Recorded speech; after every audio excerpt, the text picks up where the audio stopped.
Hai teman-teman, selamat datang di podcast Belajar Pulang Tanpa Marah. Aku Alia yang akan nemenin kalian ngobrol santai tapi bermakna tentang hal-hal yang sering banget kita rasain kayak marah, kecewa, tapi juga belajar tenang dan berdamai. Hari ini aku pastinya nggak sendiri karena udah ada dua orang teman aku, Ica dan Nuji. Nanti mereka bakalan sharing pengalaman mereka soal belajar pulang ke diri sendiri, tapi harus uh, nggak marah. Aku mau nanya nih ke kalian berdua. Buat kalian berdua, marah itu kayak gimana sih menurut kalian? Nadia dulu deh. Ya boleh. Oke, kalau menurut gue sendiri itu salah satu bentuk dalam pengekspresian atau meluapkan emosi gitu. Jadi ketika kita kesal, ketika kita misalkan sedih dan campur aduk itu pasti efeknya itu kita marah gitu. Jadi itu merupakan salah satu bentuk dalam meluapkan emosi gitu. Kalau menurut Nuji? Sebenarnya mirip-mirip aja. Cuma marah tuh menurut gue pengekspresian diri yang terlalu berlebih. Jadi udah overload lah istilahnya. Jadi wajar kalau marah, tapi nggak wajar kalau marah itu over. Bisa diceritain nggak pengalaman terakhir kalian marah tapi belajar juga ngendaliin diri? Itu gimana? Nuji coba. Ya. Ya. Belajar ngendaliin diri ketika marah. Ya. Kalau gue itu pada saat marah, gue belajar buat diem aja.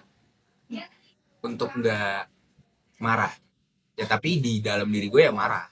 Cuma nggak gue ekspresiin keluar aja. Kalau menurut Ica? Katanya mengekspresikan marah gitu. Ya. Kalau dari diri sendiri sih, gue tuh tipe yang kurang bisa untuk marah. Tapi kalau misalkan untuk menunjukkan gue kecewa, gue marah itu bisa. Tapi nggak yang terlalu ditunjukin banget, enggak. Mungkin kelihatan sih dari muka kesel, bete gitu-gitu. Tapi bukan yang dalam action atau dalam perkataan. Jadi ya udah cuman diem aja. Oke, nah menurut kalian nih, apa sih pemicu marah yang paling sering kita alamin sehari-hari? Dia lagi. Oke. Pemicu marah itu ketika kita lagi capek, terus kita harus bersinggungan sama orang lain dan orang lainnya ini spek-spek menyebalkan gitu ya, lebih bikin capek. Apalagi kita di situ kondisinya hari-harinya lagi entah berat, mood, terus orang ini menyebalkan, terus juga harus keep untuk interaksi sama dia, itu juga bikin kita jadi marah karena emosi yang sebelum-sebelumnya kan kita pendem nih. Nah, ketika interaksi sama dia jadi kesel lagi, nah itu tuh bikin marah. Kalau Nuji? Diulang pertanyaannya bisa nggak? Boleh. Pertanyaannya paling sering kita alamin sehari-hari tuh pemicu marahnya apa? Pemicu marah? Iya. Gue tuh orang yang gak gampang buat marah karena hal kecil. Tapi kalau hal yang besar tuh bisa ngebuat gue marah tuh jarang terjadi. Kayak semisal gue pernah marah banget tuh gara-gara gue tuh ke villa sama teman gue. Ya. Dan motor gue itu hilang. Oke. Terus tuh gue, wah, marah banget. Ya. Tapi gak bisa ngapa-ngapain. Paham. Mau nyari juga udah telat, mau kemana juga udah telat. Percuma gitu ya? Percuma. Ya hilangnya dari jam berapa, tahuannya baru jam berapa. Itu bisa tuh bener-bener marah banget, tapi gue gak bisa main ekspresi itu secara langsung. Gue cuma bisa teriak doang. Habis itu kena, meskipun masih membara sih di dalam. Masih dongkol gitu ya. Kalau dibandingin sama dulu nih, kalian merasa cara kalian marah sekarang udah beda belum? Beda. Kalau gue jujur ya, gue tuh dulu orangnya waktu gue kecil ya, gue tuh kalau marah selalu apa ya sebutannya, kayak ke benda lain gitu loh, ngekspresin. Ya melampiaskan ke benda lain, entah itu benda mati. Tapi nggak pernah sih, untungnya gue punya kucing waktu kecil, itu nggak gue lampiasin ke mereka, justru mereka yang buat tuh tenang lagi. Tapi untuk benda mati kayak lemari, meja, bangkok segala macem, pokoknya benda mati dah, itu gue lampiasin ke mereka.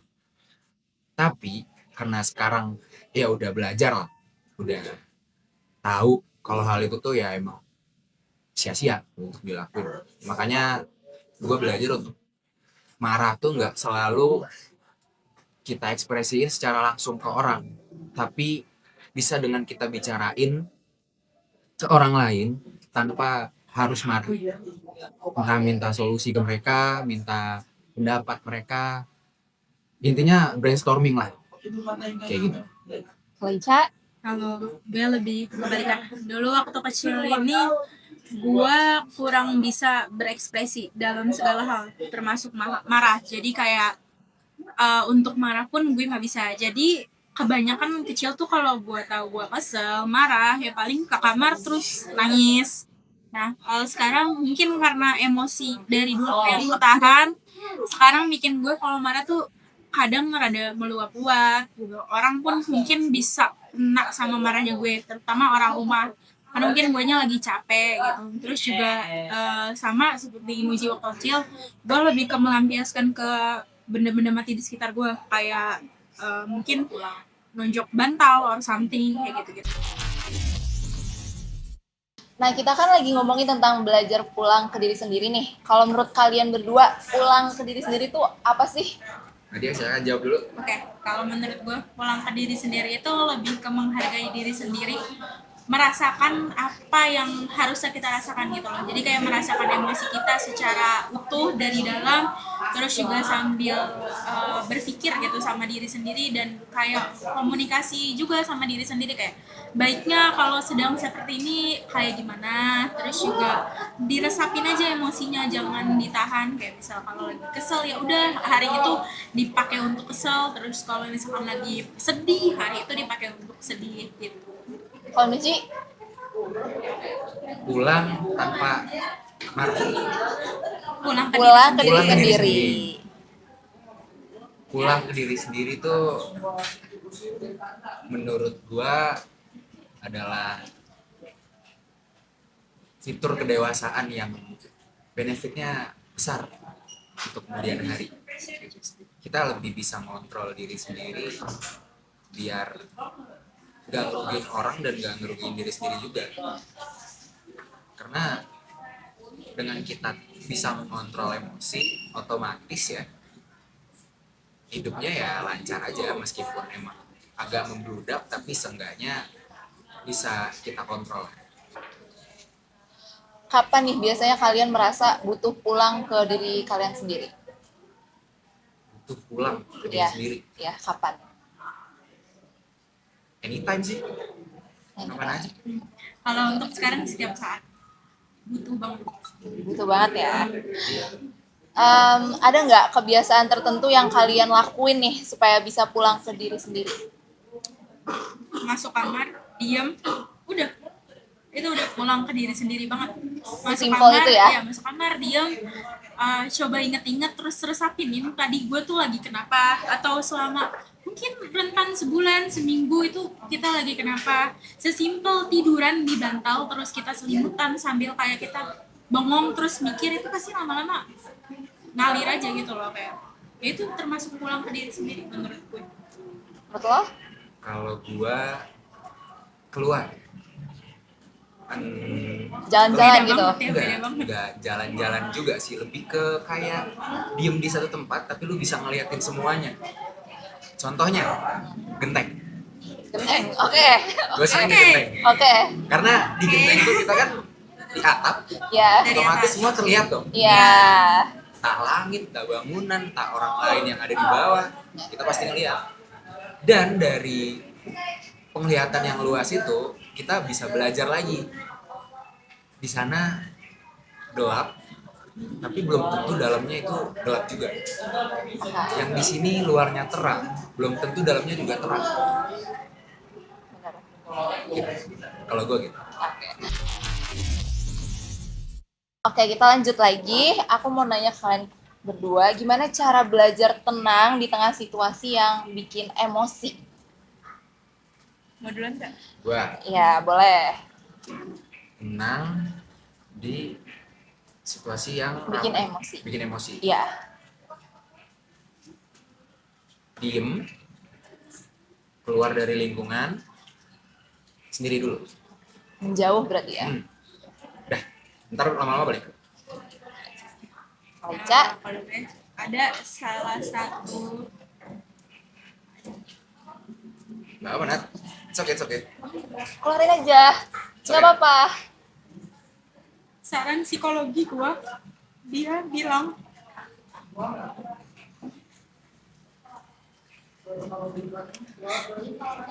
kalau lagi nggak terkontrol, diam, masuk kamar, peluk diri sendiri, terus apresiasi.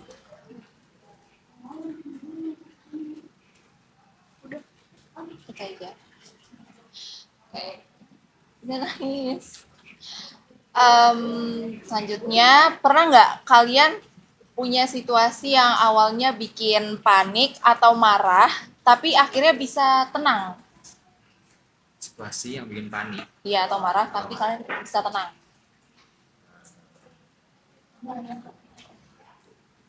Kalau gua pernah itu waktu keadaan yang gua harus ngelakuin sesuatu, tapi untuk ke situ gua harus ngelakuin banyak hal dulu. Gua itu panik, gua diem. Gua pikirin dulu di otak, gua visualisasiin ini gimana caranya, diselesain di otak gimana caranya. Setelah kelar, baru gua mulai bereaksi. Step by step, tapi itu cara gue biar paniknya itu lama-lama hilang. Ocha, Ketika harus menghadapi situasi yang nggak ada diprediksi sama sekali, itu pasti bikin panik, bikin bingung, bikin kesel, bikin marah, dan itu lagi-lagi ke diri sendiri.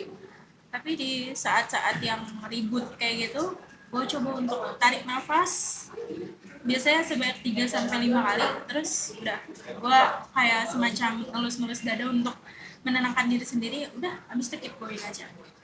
kalian berdua punya nggak nih tips and trick buat teman-teman mungkin yang lagi nonton podcast ini yang gampang emosian, gampang marah? Tips and tricknya tuh kayak gimana? Biar bisa lebih rileks. Lu duluan dah. Gua duluan. Tipsnya kalian itu gampangnya gini aja. Ketika sesuatu yang besar terlalu menghantam diri kalian, sebisa mungkin kalian hantam balik aja. Kalau nggak bisa, ditahan. Tahan sampai hantaman itu tuh nggak lagi ngehantam kalian. Pokoknya jangan sampai overload lah. Jangan sampai kalian tuh stres. Karena ketika stres, segala macam masalah bakal kalian telan. Telannya bukan telan doang, telan mentah-mentah malah. Dan itu nggak bagus. Bakal berefek panjang ke masa depan kalian. Kayak gitu. Itu tips gue. Pokoknya jangan ditelan mentah-mentah lah. Kalian pikirin gimana caranya, kalian pikirin gimana caranya nyelesainnya. Kalian cari teman juga. Teman itu penting. Jangan pernah sendiri. Pertanyaannya, kamu punya nggak nih tips and trick buat teman-teman yang mungkin nonton podcast ini, yang mungkin dia gampang emosi, biar bisa lebih rileks? Oke, jadi emosi itu merupakan bentuk alamiahnya seorang manusia. Jadi manusia memang dirancang untuk merasakan emosi. Dan ketika lu itu udah nggak emosi lagi, itu justru yang salah. Emosi itu boleh, marah itu boleh, kesel itu boleh, nangis itu boleh. Tapi kita lihat juga situasinya. Jangan melampiaskan amarah ataupun emosi lu tuh ke seseorang. Cukup lu datang ke temen dekat lu yang paling dekat, minta saran, marah bareng, itu juga bisa bikin dan meredakan emosi lu juga. Jadi jangan pendem apapun sendiri karena emosi itu wajar. Itu sifat alamiahnya manusia, nggak bisa ditahan. Gitu aja sih. Gimana nih menurut kalian cara ngebedain emosi yang sehat dan gak sehat gitu? Yang sehat tuh ketika kita tahu cara menanggapi emosi sendiri, cara mengontrol emosi sendiri.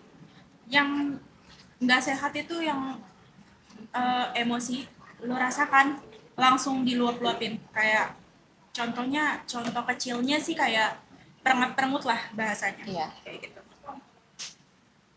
Muji mungkin? Kalau gua kontrol ya. Iya, kontrol langsung. Kontrol emosi yang baik itu